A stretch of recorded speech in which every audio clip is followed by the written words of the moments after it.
And welcome, Hoosier fans, to another episode of Doing the Work, the first show on the Back Home Network dedicated to covering IU women's basketball. This is our 169th episode, recorded on the evening of Wednesday, September 3rd, 2025. And I'm your host, Kathy. Today, we will be taking an early look at what Maryland might look like in the upcoming season. But before we jump into Maryland, we will start our show with our Hoosier Proud banner moment like we do every show. And Jeff and listeners, for me, the Hoosier Proud banner moment came just earlier this afternoon when Indiana released the women's basketball non-conference schedule, which we'll take a few minutes here to touch on. But I picked that as my banner moment for a couple of reasons. One, it's been a little slow this week in terms of basketball news, with little for me to pick on, but it is exciting to start seeing some information dribble out about the schedule. So, we got, check local listings, I guess, but our weather here in Iowa is starting to turn colder. We've got football on the weather, and we've got basketball schedules dropping, at least in part. And so for me, that just takes us one step closer to the new season and to see what our new basketball team will look like. So for me, that's our banner moment.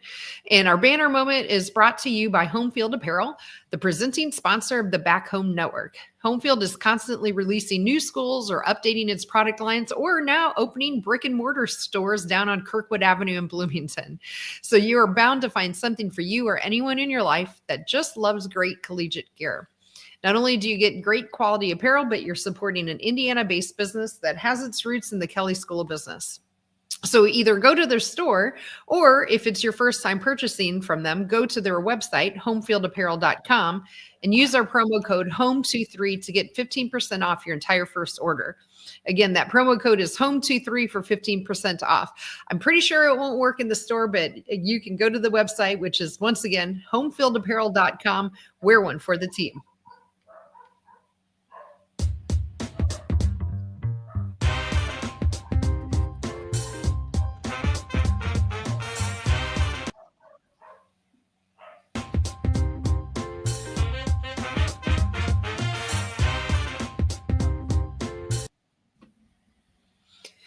All right. So as I kind of mentioned in my Hoosier Proud banner moment, there was only one piece of news that I could find since we just went and podcast last week, and that was the non-conference schedule. So I'll just run it down here real quick, but you can find it out on Twitter or at iuhoosiers.com.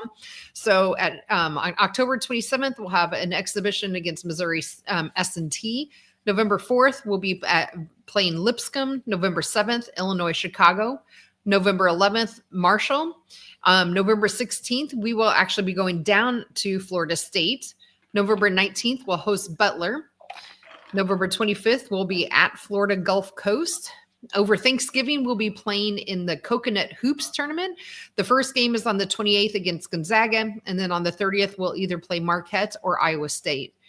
December 3rd, Western Michigan. December 11th, Louisiana Monroe.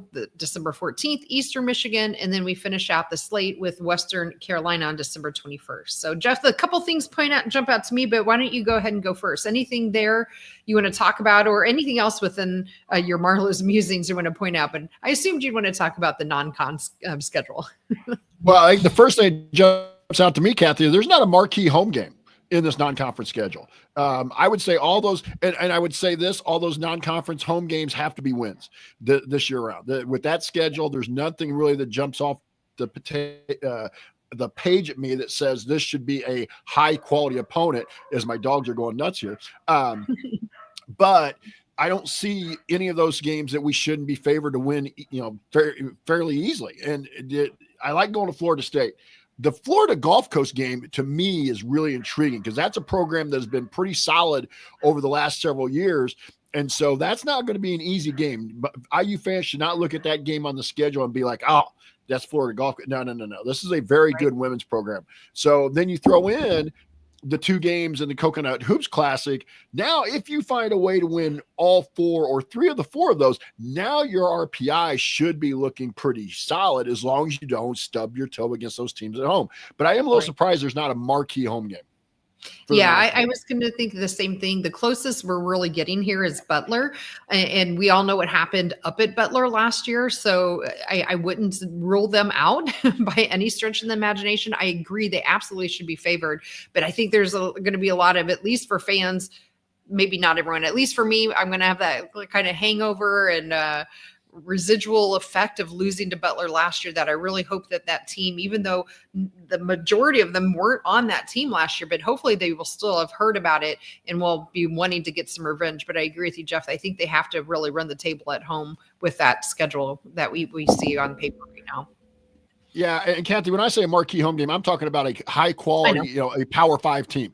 Butler, yeah, in-state rivalry, but this is not a game that's going to move the average fan to per se go buy a ticket. Whereas if you had somebody like Stanford coming in, a known program, so that's what I meant by high profile marquee opponent. And that's totally agree. That's why I meant like Butler was the closest in air quotes that we're getting to a marquee. That's about it. And when you look down that schedule, but yeah, I agree with you. But you know, our like you said, our away schedule, boy, that's talking there. And I agreed with the Florida Gulf Coast comments from you that we definitely don't want people to think that's going to be some kind of cakewalk going in there. So, but Florida State, Gonzaga, Iowa State, Marquette, all of those are really high quality opponents as well. So the away schedule, I don't think they shied away a whole lot from getting involved in some of those games. So any other thoughts on the schedule? No, and I really don't have anything for the musings other than just finally they released a non-conference schedule. We just talked about this last week. But finally, that's all I got for the musings today. All right. Well, we'll just jump into Maryland then here. So I'll just kind of talk a little bit about how they were last year. And then if you want to talk about some of the player movement, you can go as far as you want down the run sheet. We'll just handle it that way. So last year, Maryland finished 25-8 overall. They finished third in the Big Ten. They did end up getting, I think, a 3 seed and hosted NCAA. In the NCAA tournament. They got to the Sweet 16. I don't know if folks remember, that was some of the most exciting game. I think it was against Alabama to get to that Sweet 16 where they went into double overtime. They had come back from a pretty large deficit. And then, they lost to South Carolina in that Sweet 16 game. But that was 67-71, and they played them really tough there as well. And so just didn't quite have enough firepower at the end to take over South Carolina. But they were able to put up points. Last year, they averaged 80 points per game and held their opponents to 70. 7, that would be a trick. 70 points. And currently, as of right now, in Charlie Croom's way too early bracketology, he has them looking like a number 3 seed. So, Jeff, you want to talk about some of the players that they have coming, leaving and going? Let's talk about. I'll take the transfer out. First, Emily Fisher transferring out to Nebraska. She played 11 minutes a game, averaged just under 2 points a game. Probably not a huge loss, and probably somebody who felt like they could get more playing time down the road somewhere else. But Ali Kubek leaving to go to Florida State, by the way, this is another player that IU will see later on down the line, since we know we're playing Florida State. But Kubek started 21 games, played 24 minutes, averaged 9 points a game. So I thought, interesting that Kubek left to go look for something else. It makes you wonder if she just felt like the dynamic was changing enough, or was she given a heads up like, hey, we're going to recruit over you? It's interesting to know, but Kubek was one that would surprise me just on paper transferring out but again, we talked about this last week at UCLA. I think we're going to talk about this a lot of teams that we preview. Just the NIL stuff has really changed the mindset that players have. And I don't blame them per se, but you old school people like me who look at 24 minutes a game, 9 points a game, you would have thought been pretty happy. She was looking for something else. That's right. Yeah, I thought the same thing when I was kind of researching comings and goings here. And Ali Kubik, especially, she was a big piece of their playing, whether it was coming off the bench or starting. Like you mentioned, she did start 21 games. But I would say in terms of transfers in, we'll talk about that. I mean, everyone's obviously that's listening to this podcast is well aware of probably one of their transfers that is coming in at least, which is Yarden Garzone, who, as we all know, she went to Indiana the last 3 years, or last year she averaged 33 minutes per game and just over 14 points per game. But I think they got another great transfer as well to go right along with Yarden Aluchi. I'm going to not do her name well, so I apologize. Aluchi Okinawa, who came from Duke. She's another shooting guard. She's 5'10". She was averaging double digits there for Duke as well at 22 minutes per game. And she also averaged 5 rebounds per game. She was also on the all ACC freshman team. And from everything I've kind of read about her and heard about her, I don't know that they were necessarily bringing her in for shooting. That was most likely Yarden. However, I think they brought in Aluchi because of her defense. She was really known for being a ball hawk and defensive minded and very athletic, being able to get her own shot and kind of get that dribble drive going to the hoop. So I think in terms of two of the best transfers coming into a team, I think Maryland's got to be right up there with who they're bringing in to replace the 2 transfers out. And if you, again, looking on paper, you don't know how they'll mesh together, all of those caveats on paper. I feel like the 2 people that are transferred out definitely have been upgraded with the 2 transfers in. But what are your thoughts there, Jeff, in terms of the kind of dynamics of the ins versus the outs? Well, I definitely agree about Okinawa over Fisher in terms of upgrade. But again, I love Yarden, don't get me wrong, but this is a Maryland team that has really prided itself on being an athletic team and being able to guard multiple spots. I will be interested to see how Yarden does actually fit into this system. We know she can shoot, and if they want her to be a spot up corner 3 shooter, she's going to excel at that. But we all saw this last 3 years. She has struggled on the defensive end with people who are more athletic, being in foul trouble. Also, I don't think Yarden's going to get 33 minutes a game in this program. I don't think Brenda Fish. Britta Freeze. Yeah. Britta Freeze is going to play anybody really 33 minutes a game. So her numbers may go down just a little bit just because her minutes per game go down. But I'd be interested to see how Yarden, I know when you get recruited in, everything's, this. I want to see how she actually fits in when it comes time for the season to roll around.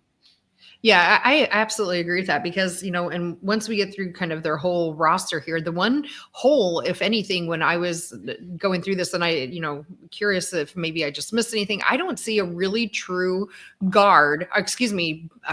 center. It's a lot of guards. And, I think Maryland was a lot like that last year as well. And they played a lot of 4 out or even 5 out. And, Yarden, I guess in theory could be that person who plays a little bit more down load for her. But I think it's going to be really interesting to see how they kind of work her in because they don't have a whole lot of size to be able to contend with somebody that is a true center. They did at least for 3-4 weeks had Gracie Merkel, and then Gracie Merkel decided to not come to Maryland and stay at Penn State, and that would have filled that hole. And so you kind of wonder if maybe they had put a lot of eggs in their basket, so to speak, of getting Gracie Merkel when she had committed and then kind of lost out on other transfers. But to me, that's might be the biggest hole in their roster that I could see. But should we continue on and talk about some of the people still that they lost and key returners? Yeah, obviously they lose one of the best over the Big Ten in the last 4 or 5 years. Cheyenne Sellers graduates out, 30 minutes a game, 14 points a game, pretty much did everything. Cheyenne Sellers, all Big Ten level player. And so she's really going to be missed, as will Sarah Tibiasu, who played 32 minutes a game and averaged just under 11. So they're losing about 26 points a game, 25 points a game among those 2.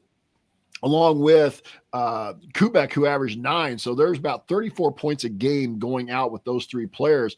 But to me, the big one is Sellers. And I think I'll be very interested to see how they play and and nobody to me really replaces Cheyenne Sellers. I think it's a little bit done by a committee. This player does a little bit of this player does a little bit of that. But Cheyenne Sellers was such a good player and such a valuable player from the standpoint that she could play multiple spots on the floor that I really think they're going to feel, at least early on, I think they'll feel her absence a little bit. Yeah, I agree. I know she wasn't necessarily the leading scorer or leading minutes, but she was really close. And we'll talk about maybe just a little bit then about who was, which is, probably their key returner, which is Kayleen Smichael. She started all 33 games for them last year, averaged 29 minutes per game, right under 18 points, but Cheyenne Sellers was not far behind that with 14 points. And you know what I remember of Cheyenne is, at least from watching her in a few games, she just seemed to do what was needed from her. She didn't seem to care that she wasn't the leading scorer. She wasn't necessarily the leading rebounder, but she came in, and she did all of the stuff that you needed from her. And she was athletic, and she could get the ball to places, and she could dribble, and she could defend. And so that's a hard player who's that all around and just kind of willing to do what is needed of her, especially anymore, like we're talking about with NIL and people expecting minutes and points and all of the stuff that we keep hearing about anymore. I think that's you don't see that a whole lot where you have a 4-year player like Cheyenne Sellers. And so not only are you missing her productivity, I would guess she was probably one of the leaders in that locker room as well. So the other key returner I picked out, there's probably a couple other ones we could also talk about, but the other one was Saylor Poffenbarger. She started 17 minutes as well a game. She averaged 26 minutes and just at 9 points per game. She's another person who even though she didn't start every single game, I think that was probably because, they had Bree McDaniels at least for a couple of games there early on, who then I believe she tore her ACL and was out for the good chunk of the season. But I think Poffenbarger got a lot of the starts as well. But there again, another utility player, I think will come back and key for them to have and see how she fits in. But again, like as we've talked about the people coming in and the key returners, no one just jumps out to me as somebody that I think is going to be able to really compete a true 5. So I think they're going to play a different kind of ball than maybe we see from other Big Ten teams, which is not unusual. I think we saw that from Maryland last year as well.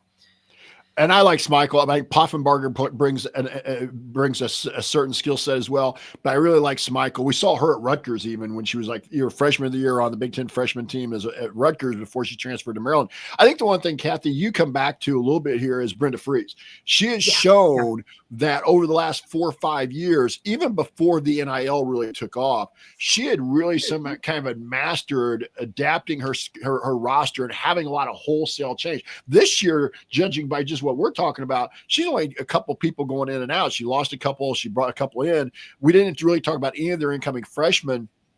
But she's not. I think Brenda Fries may be somebody we look at 5 to 10 years down the line and be like, she's kind of mastered that blueprint of I'm focusing on the year ahead. I'm not thinking about 2 years, 3 years down the line anymore. I'm focusing on the next year, and she's going to do whatever she has to do in recruiting, in the NIL, the transfer portal, whatever phrase you want to give it. And she's kind of shown that she's been able to because I remember talking about this a couple years ago when they had like 8, 9 new people coming in, and we were like, "Whoa, this looks like a disaster. What's going on in Maryland?" Brenda Fries losing the locker room, blah blah blah, and they made the tournament, and it's been and so they've been very competitive in the Big Ten over the last couple of years as well. So I think when like I said, I think in 5 years or so, people are going to look back at Brenda Fries and be like, that's kind of the model, the template that a lot of schools are going to have to go to. You wouldn't think Maryland would. Now I'll say this, you wouldn't think Maryland would with basically being a women's basketball blue blood under Brenda Fries, but it is the nature of the quote unquote beast of the day. And she's shown so far. So do they have a true 5? No, but if I'm a Maryland fan, am I getting worked up about it? Am I losing sleep about it, knowing Brenda Fries is my coach and will probably find a way around it? No. Is there going to come a game or two like UCLA? See, this is where I think UCLA becomes a bad matchup.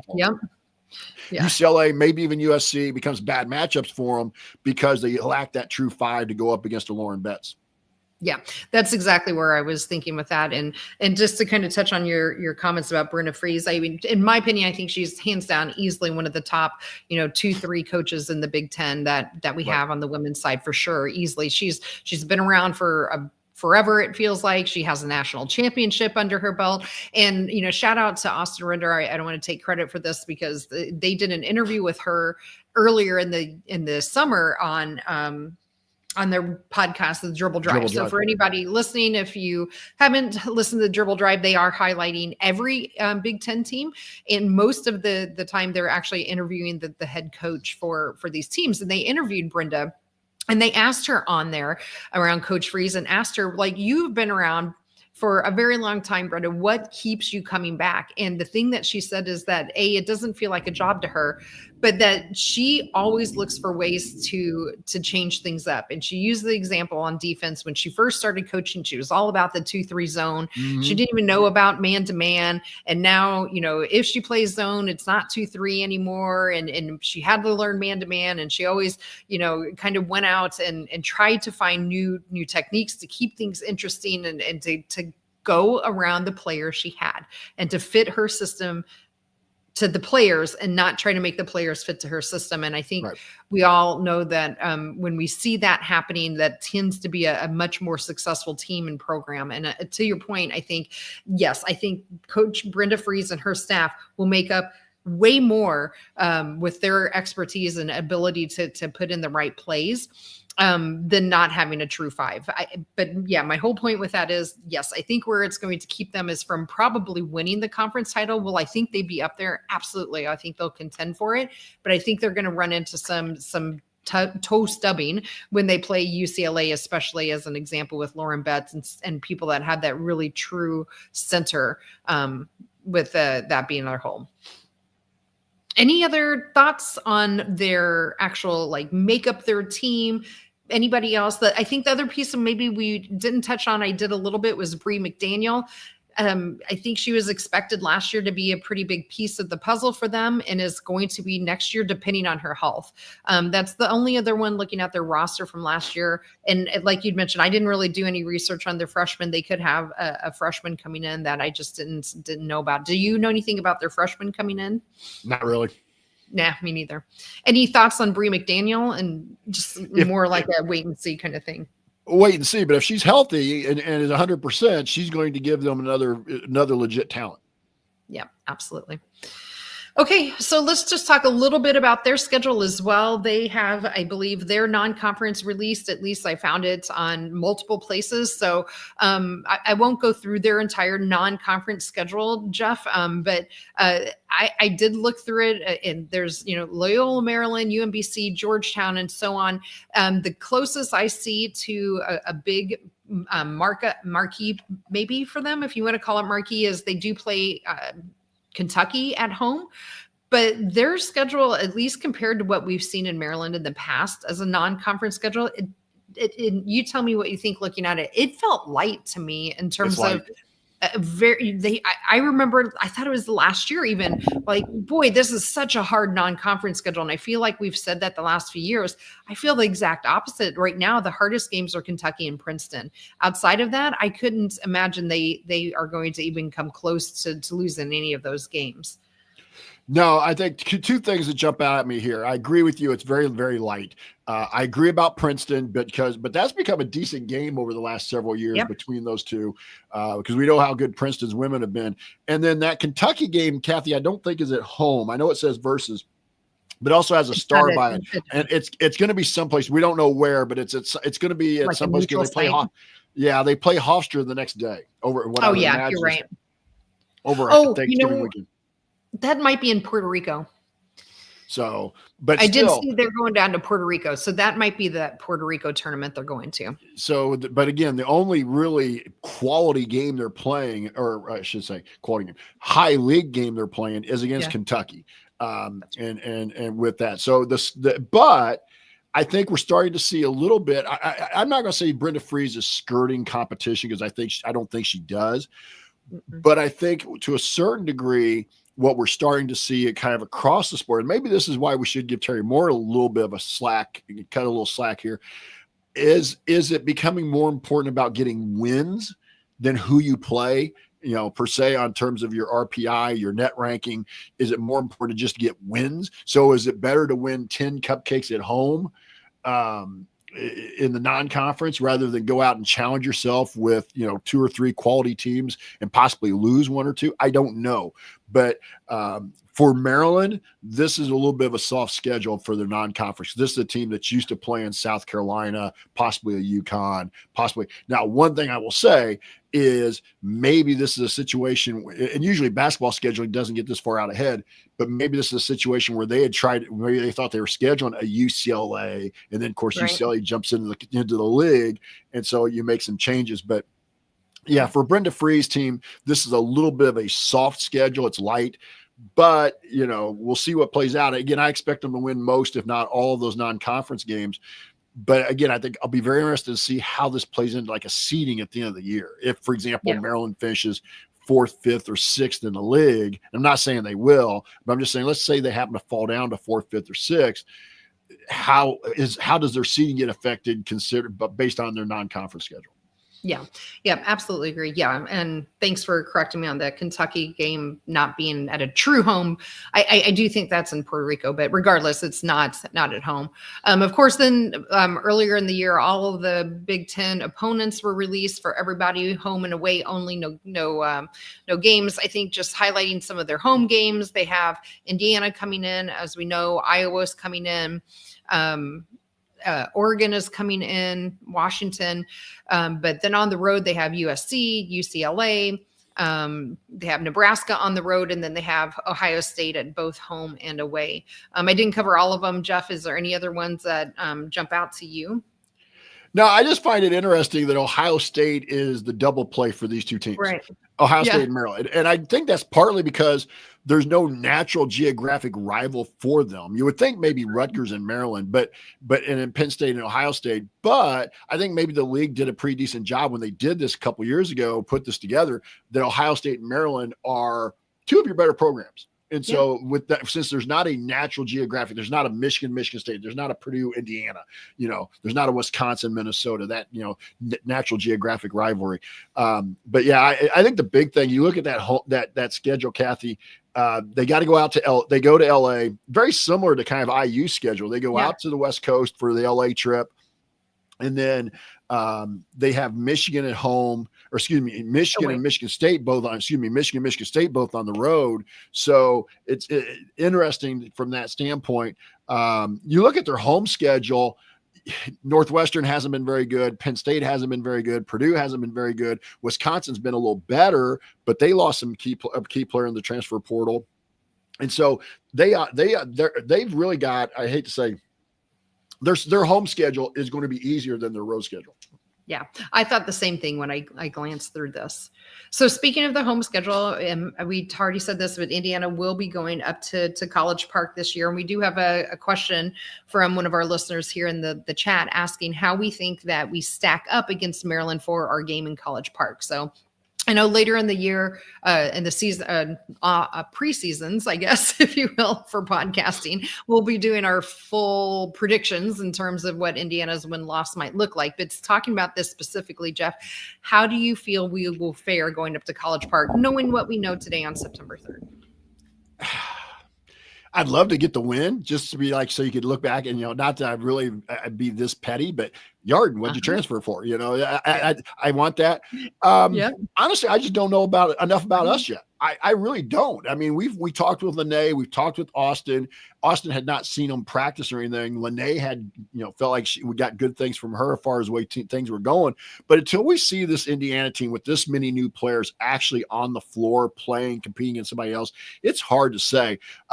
Is this a Maryland program that Indiana's kind of gotten past the psychological standpoint? Yeah, for a long time, this was a Maryland program that just showed up with the jersey that said Maryland, and no matter how well IU played, they were going to find a way to kind of lose it or get away from it in the fourth quarter. They've gotten past that, even for going out to College Park. But this is still one of the better teams in the Big Ten, and Indiana right now, as Austin said when we had him on about a month or so ago, he even if you say Indiana's 10th, 11th, 12th in the league, that's still a tournament team. But right now, Maryland is above Indiana on paper. So to me, it'd be a tough go. Yeah, I think so too. I don't particularly like our chances in this game. In fact, I'm quite sure when we finally do get our full schedule and I start breaking it down, I'm probably going to put this down as a loss for us. I just think with all of the firepower with Cheyenne Sellers, Kayleen Smeichel coming back and Yarden are coming in, and Sarah Tibiasu and everybody else, oh, sorry, she graduated. But anyway, yes, I'm getting everyone backwards. Poffenbarger and Schmeichel, and you got their 2 transfers coming in. Those 4 alone, I think that firepower on paper looks like it's going to be a really tough road for us to hoe, especially going in up to College Park. And with so much youth on our team compared to what they're going to have in terms of experience, I will always probably lean towards the more experienced people. They've proven it. We just don't have any, to your point, that's proven it to me yet. So as of right now, I don't think I particularly care for our chances in there, but I could definitely be changing my mind as we start diving into the schedule and things a little bit more. Jeff, any other overarching thoughts on Maryland, whether it's their players incoming, going, overarching on coaching or schedule, or any other last thoughts on Maryland you want to leave us with? Now, I'll just kind of go on a little bit of a limb here, Kathy, and make a kind of a prediction here. I should have done this with UCLA last week, but I think we did last week with UCLA. We said we felt like they were going to win the league. I don't know if Maryland can be the team that disrupts UCLA and knocks them off the pedestal here, but I think Maryland is in that top 4 right now in September. So I think Maryland finishes in the top 4 in the league. I think, and maybe second, but I think they finish in the top 4 in the league and get that double bye for the Big Ten tournament. Yeah, I'm exactly where you're at, Jeff. I think UCLA is going to be really difficult for anyone to knock off in terms of the regular season conference title. But Maryland, I think, will be knocking on the door, and I would be surprised if they're not 2 or 3 4 even right now, but I would guess 2 or 3 on paper from what I know of all the other teams. So that I agree with you. That's also my final thought. I just think that Maryland's put a nice roster together. Again, I mentioned my one little hole, but in terms of a true back to the basket center, I just don't think that's going to be that difficult for Brenda Fries and her staff to overcome, other than a few games. So yeah, I think they will definitely be what we call a contender.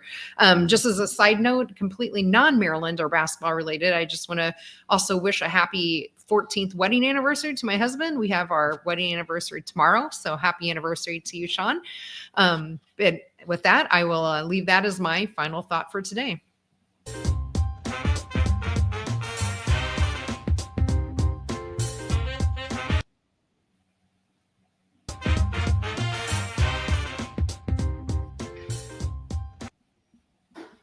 Okay, so up next for us, Jeff and I will take another little break here, and we will come back. Right now, we're planning on September 23rd, and we will look at our other California school that we have in the conference now at USC.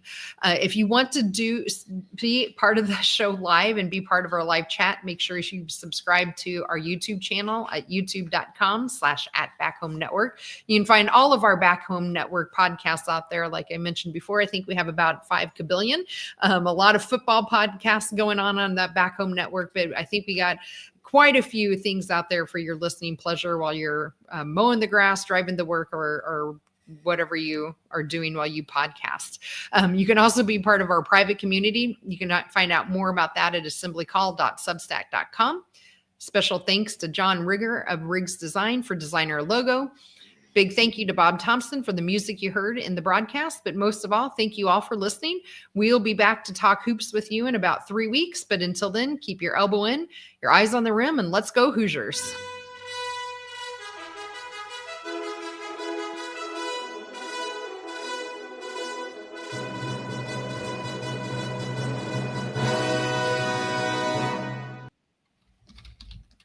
All right, great, Jeff. I'm glad you're starting to feel better. I can hear your voice. You definitely got some really nice announcer voice going on. Yeah. So I'm glad you're on the mend. So Jeff, did you have so much fun in Bloomington on Saturday at the football game though? Oh yeah, beautiful weather. They got the win. Weather. It was bright and picked up a little sun. Yep. It was a beautiful day. This week probably be the same, maybe a little cooler this week. I think they're talking in high 60s, low 70s here this weekend for Bloomington. But yeah, that's and home field actually had like a stand inside inside the stadium. So with that, I forgot to mention that earlier. But yeah, it was one of those games of just, again, I have faith in the staff. But it was just, it was methodical at times. They really were almost stubborn about the run game, that they were going to pound. I thought the play calling stayed pretty vanilla, and I think there was probably a reason for that they didn't want to show a whole bunch of stuff on film if they could help it. Defensively, I didn't think they brought a lot of pressure at times. The two big plays they gave up are huge, but you take away those two plays, the defense only ends up giving up about 120 total yards. So you got to take away the big play. You can't give up big plays like that against Big Ten teams. But yeah, it was fun. It was a lot of fun. Need the students to stick around a little bit past halftime. We don't. We were texting about that. Even some of the adults. Yeah, I was watching that on TV, and we came back, and I'm like, "Are the lines this long, or did they leave?" And so I'm like, "I'm gonna just text Jeff," and I was like, "Oh, don't start this again already." But it's not like it's not going to change.